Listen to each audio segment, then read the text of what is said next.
கொஞ்சம் பின்னாடி வந்து ஃபுல்லாக எடுத்துறேன்.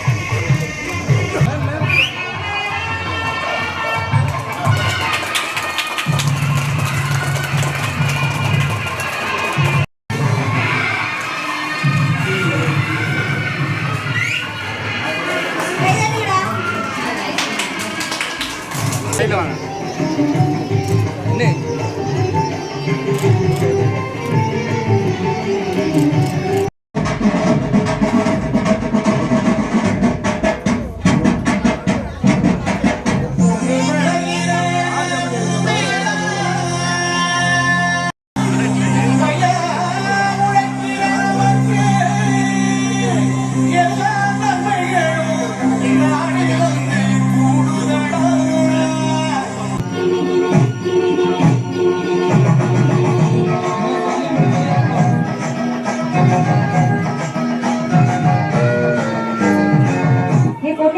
விஷயம் தெரியுமா? நாளைக்கு நம்ம ஊர்ல அறுவடை, நம்ம ஊரே திருவிழா.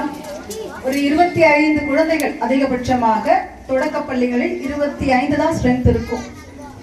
இங்கதான் 100க்கு மேல ஒரு ஸ்ட்ரென்த்தை நான் பாக்குறேன். அதுக்காகவே இந்த பள்ளிக்கு பாராட்டு.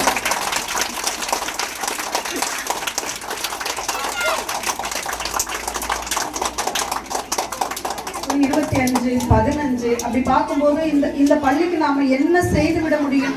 செய்தாலும் கட்டமைப்பு கம்மியா இருக்கும். கட்டமைப்பு செய்தாலும் அது பயனுள்ளதாக இருக்குமான்ற யோசனையோடு வெளியே வர இடத்துல 4 கட்டிடங்கள் 3/4 கோடி ரூபாயில் 4 கட்டிடங்கள் அரசு செய்திருக்கிறது. அது நிச்சயம் பயனுள்ளதாக இருக்கிறது என்று நீங்க பார்க்கும்போதே தெரியுது. ஸோ இந்த சின்ன சின்ன குழந்தைகள் மினிஸ்டர் வரும்போது வணக்கம் சொன்னாங்க. மினிஸ்டர் வரும்போது மினிஸ்டர் நல்லா தெரிஞ்சிருக்கு, எல்லாருக்கும் தெரியும். பக்கத்துல நான் வர என்ன தெரியல, அது தெரியாம இருக்கிறது நியாயம் தான்.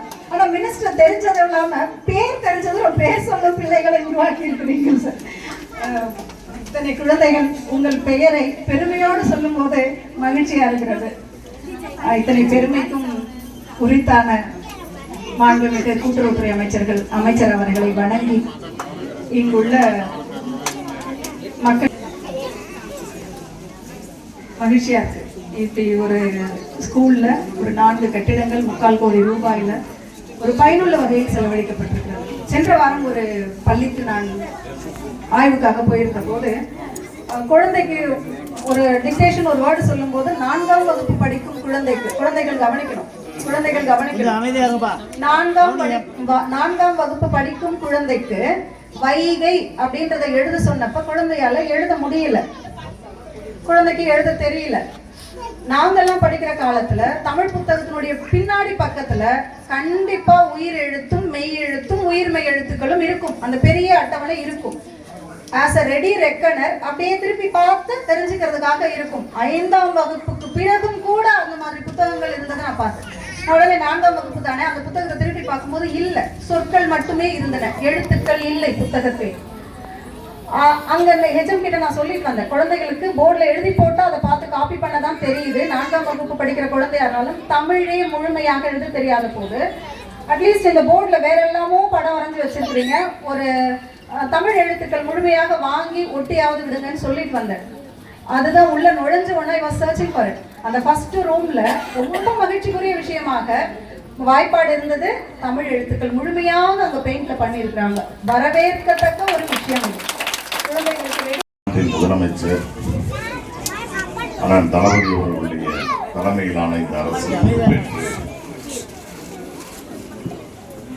அடிப்படை கட்டமைப்பு வசதிகள், அது சாலைகளாக இருந்தாலும் பொதுமக்கள் பயன்படுத்தக்கூடிய கட்டடங்களாக இருந்தாலும் அதே போல பள்ளிகளில் கல்லூரிகளில் இது போன்ற புதிய வகுப்பறைகளை கட்டுவதாக இருந்தாலும் அவற்றுக்கெல்லாம் முக்கியத்துவம் தந்து அடிப்படை கட்டமைப்பு வசதிகளை பெருக்கி தமிழகத்தை உச்சபட்ச வளர்ச்சிக்கு அழைத்துச் செல்கின்ற நம்முடைய மாண்புமிகு முதலமைச்சர் அவர்களுடைய நல்லாட்சியில் நம்முடைய புதுப்பட்டி தொடக்க பள்ளியில் 4 புதிய வகுப்பறைகளை கட்டி அதனுடைய திறப்பு விழா நிகழ்ச்சி ஒரு மகிழ்ச்சியான சூழ்நிலையில் நடைபெற்று வருகிறது.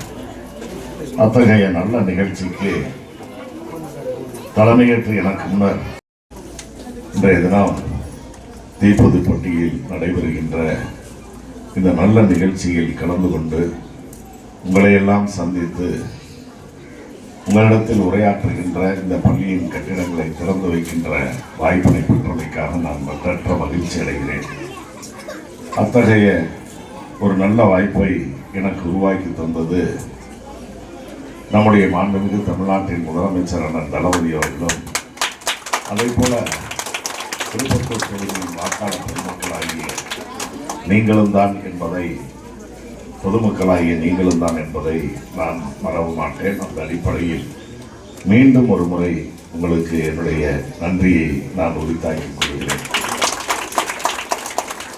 தமிழ்நாட்டில் கடந்த 4 ஆண்டுகளுக்கு முன்னர் முதலமைச்சராக பொறுப்பேற்ற மாண்புமிகு முதலமைச்சர் அவர்கள் தமிழகத்தின் அனைத்து துறைகளுக்கும் பல்வேறு துறைகளுக்கும் சீரான சமமான வளர்ச்சியை எட்டுகின்ற அளவு மாநிலத்தின் அனைத்து மாவட்டங்களும் அந்த வளர்ச்சியை எட்ட வேண்டும் என்றும், ஆக அனைத்து துறைகளும் மாநிலத்தின் அனைத்து மாவட்டங்களும் நகரங்களும் அந்த வளர்ச்சியை பெற வேண்டும் என்று அதற்கான திட்டங்களை தீட்டி முதலமைச்சர் அவர்கள் தமிழகத்தை வழிநடத்தி சென்றிருக்கிறார்கள். அதிலும் குறிப்பாக அவருடைய எண்ணம் எல்லா துறைகளும் முன்னேற வேண்டும் என்றாலும் கூட 2 துறைகளில் தனது 2 கண்களுக்கு சமமாக முதலமைச்சர் அவர்கள் எப்பொழுது பேசினாலும் குறிப்பிட்டு சொல்வார்கள். அந்த வகையில் அதிலேயும் முதல் முக்கியத்துவம் வாய்ந்தது அப்படின்னு பார்த்தீங்கன்னா கல்வியும் சுகாதாரமும் எனது 2 கண்களுக்கு சமம் என்று முதலமைச்சர் அவர்களால்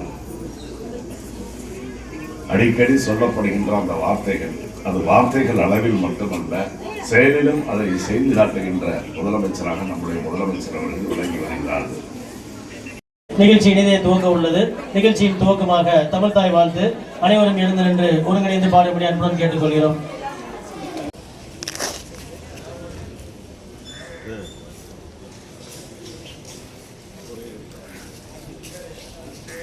உங்கள் ஒன்றியத்தில் நடக்கும்போது நீங்கள் தேடி தீர்வு கண்டு கொள்ளும் வகையில் அது உங்களுடன் ஸ்டாலின். சனிக்கிழமை தோறும் மக்கள் நலம் காக்கும் வகையில் மக்கள் நலம் காக்கும் ஸ்டாலின். ஸோ உடல் நலத்துக்கான இது அதுக்கு எல்லாத்துக்கும் அடிப்படையாக இருக்கிற விஷயம் தான் இது. எப்போ உடல் நலம் பிரச்சனை இல்லாமல் இருக்கும், அடிப்படை என்ன? சுகாதாரம். சுகாதாரத்தை எப்படி மேம்படுத்துவது அப்படின்னு பார்க்கும்போது ஒவ்வொரு விஷயமா செஞ்சுக்கிட்டே வரும்போது குப்பை சேகரிப்பு, குப்பையை அங்கங்கே போட்டு வைக்கிறதுனால எத்தனை நோய்கள் நமக்கு ஏற்படுகின்றதுன்னு நமக்கு எல்லாருக்குமே தெரியும். ஸோ குப்பை சேகரிப்பை உங்கள் வீடு தேடி வந்து நீங்கள் ஒவ்வொன்றுமே பாருங்கள். உங்களுடன் ஸ்டாலின் உங்கள் வீடு தேடி வரும் நிகழ்ச்சி தான். மக்கள் நலம் காக்கும் ஸ்டாலின் உங்கள் இல்லம் தேடி வந்த இதுதான். இப்போ நடமாடும் காய்கறி வண்டி அதுவும் உங்களிடம் தேடி தான் வருது. காய்கறி வண்டி உங்களிடம் தேடி வருவதற்காக தரப்பட்டிருக்கிறது. 15 லட்சம் ரூபாய் செலவில் அந்த காய்கறி வண்டிகள் தரப்படுகின்றன. இங்கே 2.25 லட்சம் கிட்ட 2.5 லட்சமா 2.25வாப்பா 2,47,000 ரூபாய் செலவில் 2 லட்சம் ரூபாய் செலவில் இந்த வண்டிகள் தரப்பட்டிருக்கின்றன. இந்த வண்டிகள் பற்றி கேட்கும்போது ஒரே ஒரு வருத்தம் என்ன இருந்ததுன்னா, வண்டிகளில் பச்சை நிற வண்ணங்கள் கூடைகள் இருக்கின்றன, சிவப்பு நிற வண்ணத்தில் கூடை இருக்குது. 2 வண்ணமான கூடைகள் இருக்குது. பச்சை நிற வண்ணம் என்னென்னா மக்கும் கழிவு பொருட்களை போடுறது. நம்மளுடைய கிச்சனில் நம்ம காய்கறி தோல் போடுறோம், அழுகின காய்கறி போடுறோம், வேறு என்னெல்லாம் மக்கக்கூடிய குப்பைகளை சேர்ப்பதற்காக தான் பச்சை கலர். அது எல்லாருக்குமே தெரியும். தூய்மை பணியாளர்கள் இங்கே இருக்கிறார்கள். அவர்கள் கண்டிப்பாக எல்லாருக்குமே சொல்லி தான் வாங்குவாங்க. தூய்மை பணியாளர்கள் கிட்டத்தட்ட warriors. They are warriors, biological warriors. இது களத்தில் முன் நின்று உங்களிடமிருந்து குப்பைகளை பிரித்தெடுத்து வாங்கிட்டு போக வேண்டிய பணி அவங்களுக்கு. உங்கள்கிட்ட குப்பையை பிரித்து தர சொல்லும்போது நீங்கள் எப்போதுமே சேர்த்து தான், நிறைய மக்கள், நீங்கள் என்று நான் பொதுவாக சொல்ல, நானுமே கூட யாருக்கும் அதை குப்பையை வீட்டில் பிரித்து வைக்கிற அளவுக்கு பொறுமெல்லாம் கிடையாது. மொத்தமாக தான் ஒன்றா தான் போடுறோம். அப்போ நமக்கும் சேர்த்து அவங்க குப்பையை எடுக்கிற பணி மட்டும் இல்லை, நம்ம பிரித்து கொடுக்க வேண்டிய பணியும் அவங்க சேர்த்து செய்கிறாங்க. அதை செய்து குப்பையை பிரித்து தரம் பிரித்து குப்பையை டிஸ்போஸ் பண்ணுற பணியை அவங்க செய்கிறாங்க. மக்களிடம் நான் வைக்கும் ஒரே ஒரு வேண்டுகோள் என்னன்னா, முடிந்தவரை இங்கே எப்படி மஞ்சள் சிவப்புன்னு இருக்கோ அதே மாதிரி நம்ம வீட்டில் நம்மளுக்கு புரிகிற அளவுக்கு கலரில் 2 டஸ்ட்பின் வச்சுக்கிட்டோம்னா மக்கிற குப்பையை அந்த டஸ்ட்பினில் போட்டுட்டு மக்காத குப்பை பிளாஸ்டிக் பேப்பர் கூட மக்குறதுல சேர்த்துடலாம். மக்காத பிளாஸ்டிக் கவரு இந்த மாதிரி மக்காத குப்பைகள் இருக்கும்போது அதை மக்காத குப்பை இருக்கிற அந்த டஸ்ட்பினில் போட்டிங்கன்னா மக்களுக்கு ரொம்ப ஈஸியாக இருக்குது. தூய்மை நடைபெற்று வருகிறது. நம்முடைய மாவட்டத்தில் இருக்கக்கூடிய 12 யூனியன்லையும் இது மாதிரி இந்த மின்கல வண்டிகளை வழங்குகின்ற இந்த நிகழ்ச்சியினுடைய தொடக்கமாக இன்று காளையார் கோயிலில் இங்கே நடைபெறுகின்ற இந்த நிகழ்ச்சியில் 270 ஈகாட் அதாவது மின்கல வாகனங்கள் வழங்கப்பட இருக்கிறது. அதில் 221 வாகனங்கள் இப்போ வந்துருச்சு. எஞ்சிய வாகனங்கள் வந்துகிட்டு இருக்கு. இதனுடைய ஒட்டுமொத்த மதிப்பு பார்த்தீங்கன்னா 6,66,90,000 ரூபாய்.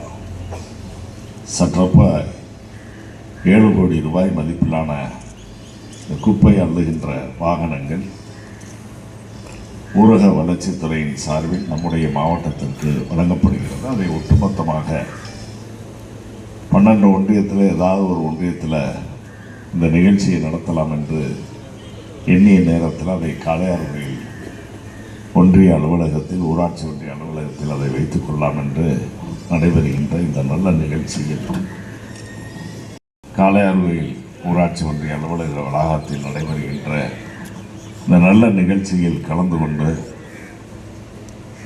மாண்புமிகு முதலமைச்சர் அவர்களுடைய இந்த நல்ல அரசில் ஊரக வளர்ச்சித்துறையின் சார்பில் வழங்கப்படுகின்ற 270 வாகனங்களை 6,66,90,000 மதிப்பிலான அந்த வாகனங்களை பயன்பாட்டுக்கு அர்ப்பணிக்கின்ற இந்த நல்ல நிகழ்ச்சி ஒரு மகிழ்ச்சியான சூழ்நிலையில் நடைபெற்று வருகிறது. காரணம், இன்றைக்கு தூய்மை பணிகள், அதாவது நாம் வசிக்கக்கூடிய பகுதிகளில் சுற்றுச்சூழல் முறையாக பாதுகாக்கப்பட வேண்டும். தூய்மையான ஒரு சூழ்நிலையை உருவாக்க வேண்டும். அப்படின்னா மக்களாகிய நாம் பயன்படுத்துகின்ற அந்த கழிவுப் பொருள்கள், குப்பை கூளங்கள் இவற்றை உடனடியாக அகற்ற வேண்டும். ஆகவே அப்படி அகற்றுவதற்கு கடந்த காலங்களிலெல்லாம் பல்வேறு வகையான இதுகள்லாம் கையாளப்பட்டது. ஆனால் இப்பொழுது வளர்ந்து வருகின்ற இந்த நவீன காலத்தில் வாகனங்களை வைத்து அந்த குப்பைகளை எல்லாம் சேகரிக்கின்ற பணியும் ஆட்சியர் அவர்கள் குறிப்பிட்டு சொன்னதை போல மக்கிற குப்பை மக்காத குப்பை என்று நிறம் பிரித்து பார்க்கின்ற சேகரிக்கின்ற அந்த பணியெல்லாம் இப்போ வந்திருக்கு. ஆகவே அந்த வகையில் சுற்றுச்சூழலை நாம் சுத்தமாக சுகாதாரமாக பாதுகாக்கணும்னா நாம் பயன்படுத்தி நாம் வெளிப்படுத்துகிற கழிவுகளை முறையாக ஒரு இடத்துல சேகரிக்கணும். சேகரிக்கக்கூடிய அந்த கழிவுகளை துப்புரவு பணியாளர்கள் அதை எடுத்துகிட்டு போய் அனுமதிக்கப்பட்ட இடங்களில் அதையெல்லாம் ஒன்று சேர்த்து அதிலிருந்தும் பல்வேறு வகை ஐயா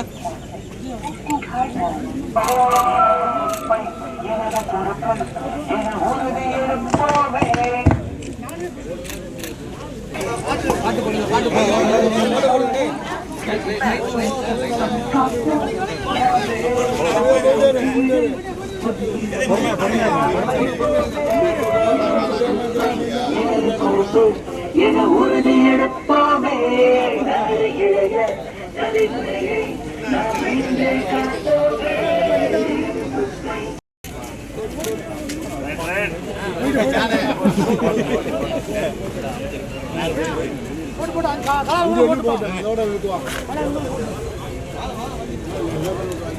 தலைமுறையை கொல்லங்குடி எல்லாமே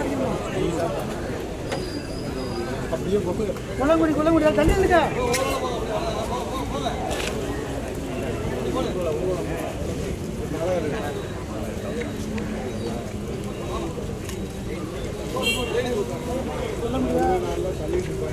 லேடிஸ்